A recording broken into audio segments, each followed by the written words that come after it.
ചെറുപ്പത്തിലേ അച്ഛൻ മരിച്ചു. അച്ഛൻ്റെ മരണശേഷം അമ്മ കൂലിവേലയ്ക്ക് പോയിട്ടാണ് വീട്ടിലെ കാര്യങ്ങളും മിനിക്കുട്ടിയുടെ പഠിപ്പുമെല്ലാം മുന്നോട്ട് കൊണ്ടുപോകുന്നത്. പഠിക്കാൻ മിടുമിടുക്കിയായ മിനിക്കുട്ടി 10ാം ക്ലാസ്സിലാണ്. അവൾ പഠിക്കുന്ന സ്കൂളിൽ ഇതുവരെ ഒരു കുട്ടിക്കും SSLC പരീക്ഷയിൽ എല്ലാ വിഷയത്തിലും A+ കിട്ടിയിരുന്നില്ല. മിനിക്കുട്ടിയുടെ പഠിപ്പിലുള്ള ഉത്സാഹം കണ്ടപ്പോൾ SSLCയിൽ എല്ലാ വിഷയത്തിലും A+ വാങ്ങിച്ച് അവൾ സ്കൂളിൻ്റെ പേരുദോഷം മാറ്റുമെന്ന് സ്കൂൾ അധികൃതർ കണക്കുകൂട്ടി. ഒരു ദിവസം മിനിക്കുട്ടി സ്കൂൾ വിട്ട് വീട്ടിലേക്ക് വരുന്ന വഴി റോഡരികിൽ നിൽക്കുന്ന ഒരു മദിരാശി മരത്തിൽ ഒരണ്ണാൻകുട്ടി ഓടിച്ചാടി കളിക്കുന്നത് കണ്ടു. അവൾ അണ്ണാൻകുട്ടിയെ കൗതുകത്തോടെ നോക്കി നിന്നു. തന്നെ ആരോ ശ്രദ്ധിക്കുന്നുണ്ടെന്ന് മനസ്സിലാക്കിയ അണ്ണാൻകുട്ടിക്ക് ഗമ കൂടി.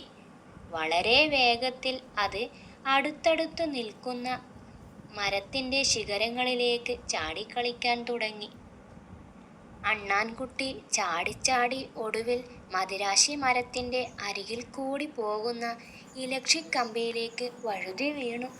കറണ്ടടിച്ച അണ്ണാൻകുട്ടി തെറിച്ച് മിനിക്കുട്ടിയുടെ മുന്നിൽ വന്നു വീണു. മിനിക്കുട്ടി ഓടിച്ചെന്ന് അണ്ണാൻകുട്ടിയെ എടുത്തു. ഒരനക്കവുമില്ല. മിനിക്കുട്ടിക്ക് സങ്കടം വന്നു. അവൾ വേഗം ബാഗിൽ നിന്നും വാട്ടർ ബോട്ടിലെടുത്ത് കുറച്ച് വെള്ളം അണ്ണാൻകുട്ടിയുടെ മുഖത്ത് തളിച്ചു. അല്പസമയം കഴിഞ്ഞപ്പോൾ അണ്ണാൻകുട്ടി വാൽ ചെറുതായൊന്ന് അനക്കി. ഭാഗ്യം, ചത്തിട്ടില്ല. അവൾ അതിനെ ഉള്ളംകൈയിൽ വെച്ച് വേഗം വീട്ടിലേക്ക് നടന്നു. ദൈവമേ, ഈ അണ്ണാറക്കണ്ണന് ഒരാപത്തും വരുത്താതെ എനിക്ക് ജീവനോടെ തിരിച്ചു തരണേ, മിനിക്കുട്ടി മനസ്സിൽ പ്രാർത്ഥിച്ചു. വീടെത്താറായപ്പോഴേക്കും അണ്ണാൻകുട്ടി തല ഉയർത്തി ചുറ്റും നോക്കി. ഇതുകണ്ട് മിനിക്കുട്ടി സന്തോഷത്തോടെ വീട്ടിലേക്ക് ഓടി. വീട്ടിലെത്തിയ ഉടനെ അവൾ തോളിലെ ബാഗ് ഊരി ഒരിടത്ത് വെച്ച് കുറച്ച് വെള്ളമെടുത്ത് അണ്ണാൻകുട്ടിയുടെ വായിൽ ഒഴിച്ചു കൊടുത്തു. ഒരു കടലാസുപെട്ടിയുടെ മുകളിൽ അതിനെ വെച്ചു.